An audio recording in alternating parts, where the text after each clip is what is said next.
Good evening everyone, welcome back to our channel. आज मैं आपके साथ डिस्कस करूंगी केमिकल प्रॉपर्टीज़ ऑफ ग्लाइकॉल। यहाँ पर हम डाइहाइड्रिक अल्कोहल्स या जिनको हम ग्लाइकॉल बोलते हैं उनकी केमिकल प्रॉपर्टीज़ को डिस्कस करेंगे।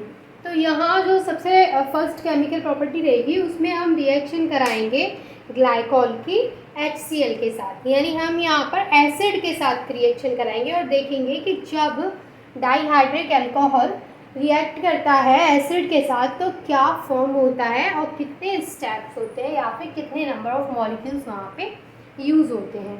ठीक है, तो सबसे फर्स्ट जो हमारी केमिकल प्रॉपर्टी है वो क्या है? Reaction with HCl। हम HCl के साथ रिएक्शन कराएंगे। तो यहाँ पर देखिए क्या होगा कि सबसे पहले मैं एग्जांपल क्या लूँगी, हमेशा से लेती आई हूँ इथाइलिन ग्लाइकॉल, जिसको हम ग्लाइकॉल बोलते हैं। तो वो क्या होता है हमारा CH2OH, CH2OH। इसका एक और नाम होता है क्या? इथाइलिन ग्लाइकॉल, तो इसका कॉमन नेम होता है। इसके अलावा इसका एक और नाम होता है जो कि मैंने आपको जब नॉमेनक्लेचर कराया था तब बताया था, इथेन 1,2 डाइऑल, क्योंकि यहाँ पे क्या है 1 और 2 पोजीशन पर क्या है OH ग्रुप लगा है, इसलिए हम बोलते हैं डाइऑल। ठीक है, तो जब हम इस ग्लाइकॉल को रिएक्ट कराते हैं HCl के साथ, रिएक्शन विद HCl, तो क्या प्रोडक्ट का फॉर्मेशन होगा? तो सबसे पहले यहाँ पे जब भी हमारा ग्लाइकॉल HCl के साथ रिएक्ट करेगा तो यहाँ पे रिमूवल ऑफ वाटर मॉलिक्यूल होता है, यानी एक वाटर मॉलिक्यूल यहाँ से बाहर निकलेगा। तो वाटर मॉलिक्यूल यहाँ से बाहर कैसे निकलेगा? ये वाला OH और ये वाला H, यानी कि यहाँ से ये H और ये H मिलके H2 बन गया और ये वाला O। तो यहाँ से क्या निकल जाएगा बाहर? H2O। एक वाटर मॉलिक्यूल बाहर निकल जाएगा और एक वाटर मॉलिक्यूल बाहर निकलेगा तो यहाँ पे OH की जगह पे क्या आ जाएगा? Cl आ जाएगा। ये रहा हमारा फर्स्ट स्टेप, लेकिन इसके लिए यहाँ पे टेम्परेचर की रिक्वायरमेंट है कितना? 160 डिग्री सेल्सियस। यहाँ पे जो टेम्परेचर होगा वो 160 डिग्री सेल्सियस होगा। जब फर्स्ट टाइम रिएक्शन होगी तो यहाँ पे टेम्परेचर रेंज कितना होगा? 160 डिग्री सेल्सियस, और वाटर का मॉलिक्यूल यहाँ से बाहर निकलेगा। ये तो है फर्स्ट स्टेप। अब यहाँ पे हमें जो फर्स्ट स्टेप में प्रोडक्ट मिलेगा वो क्या होगा? CH2Cl और ये वाला CH2OH एज इट इज़। यहाँ तक चीज़ें क्लियर है? एक OH की जगह पे Cl आ गया है। अब जो सेकेंड स्टेप होगा वो क्या होगा? अब देखिए यहाँ पे जो हमें ये फॉर्मेशन हुआ है इसका नाम क्या है? Ethylene chlorohydrate. इसका जैसे इसको हम बोलते हैं ग्लाइकॉल, इथाइलिन ग्लाइकॉल बोलते हैं इसको हम, और इसको इथाइलिन क्लोरोहाइड्रेट। ठीक है, मैंने नाम इसलिए लिखा है ताकि आपको पता होना चाहिए कि जब ग्लाइकॉल HCl के साथ रिएक्ट करेगा और ये फर्स्ट टाइम रिएक्शन हो रही है तो यहाँ पे 160 डिग्री सेल्सियस टेम्परेचर होगा और वहाँ से वाटर का मॉलिक्यूल बाहर निकलेगा और जो प्रोडक्ट मिलेगा वो होगा इथाइलिन क्लोरोहाइड्रेट। अब ये क्या होगा? ये इथाइलिन क्लोरोहाइड्रेट फिर से HCl के साथ रिएक्ट करेगा। जब ये दोबारा HCl के साथ रिएक्ट करेगा तो मैं आपको एक चीज़ बताती हूँ कि जब भी हम दोबारा रिएक्शन कराएंगे, जैसे अगर मैं हमारा यहाँ पे जो ग्लाइकॉल है उसको मैं सोडियम के साथ रिएक्ट कराऊँ तो जो फर्स्ट टाइम रिएक्शन होगी उसके लिए जो टेम्परेचर है वो हम कम लेंगे, जैसे 50 डिग्री सेल्सियस लेंगे, और जो दोबारा हमारी रिएक्शन होगी उसके लिए हम टेम्परेचर बढ़ा देंगे, मतलब टेम्परेचर बढ़ जाएगा, क्योंकि जब वो सेकेंड टाइम उसी रिएजेंट के साथ रिएक्ट करेगा तो जो टेम्परेचर है वो उतना वहाँ पे यूज़ नहीं होगा जितना कि पहले हुआ था।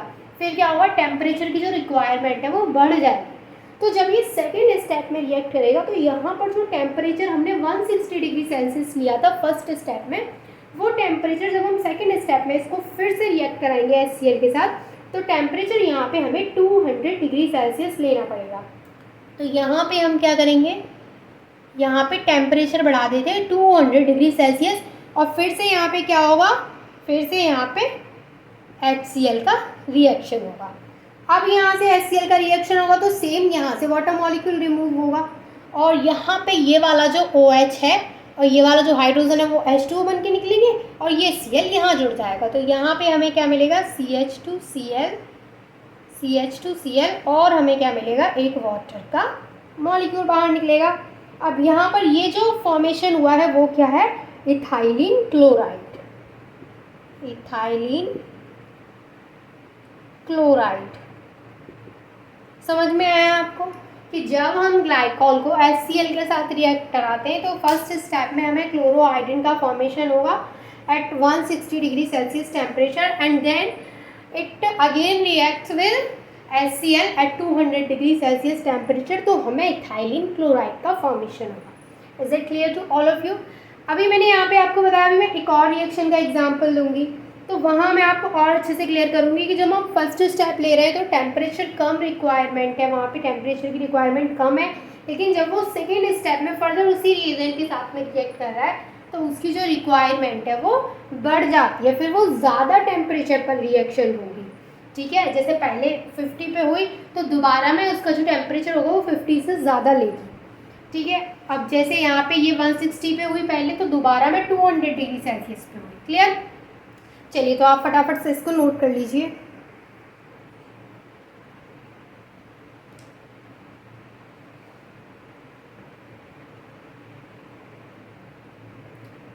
ठीक, अब हम सेकेंड रिएक्शन कराते हैं, reaction with sodium, reaction with sodium Na। ये है हमारी सेकेंड केमिकल प्रॉपर्टी जिसमें कि हम ग्लाइकॉल की रिएक्शन सोडियम के साथ कराएंगे।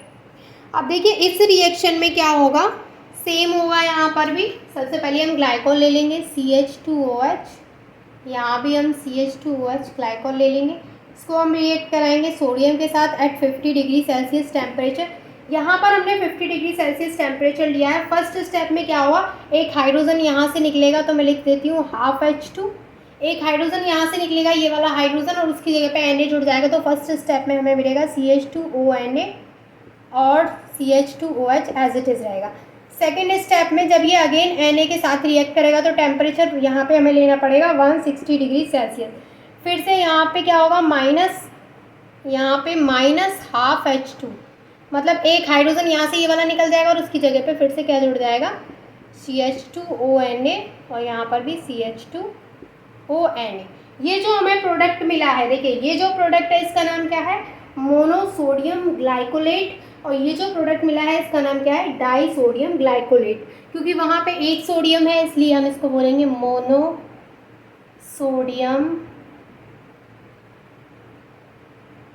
ग्लाइकोलेट, इसको बोलेंगे हम डाई सोडियम ग्लाइकोलेट। ठीक है, समझ में आ गए आपको दोनों रिएक्शन? आई होप कि reaction with Na and reaction with HCl दोनों क्लियर हो गए होंगे। यहाँ पे जो मेन है वो याद रखना ये कि फर्स्ट स्टेप में जब रिएक्शन हुई है तो टेम्परेचर की रिक्वायरमेंट कम है, बट सेकंड स्टेप में क्या है कि टेम्परेचर की ज़्यादा रिक्वायरमेंट हो गई है, तो यहाँ पे फिर सेकंड स्टेप में हमें टेम्परेचर ज़्यादा लेना पड़ा है। मैंने दोनों ही रिएक्शन आपको बता दिए। आई होप कि कोई डाउट नहीं होगा and thank you so much for watching this video.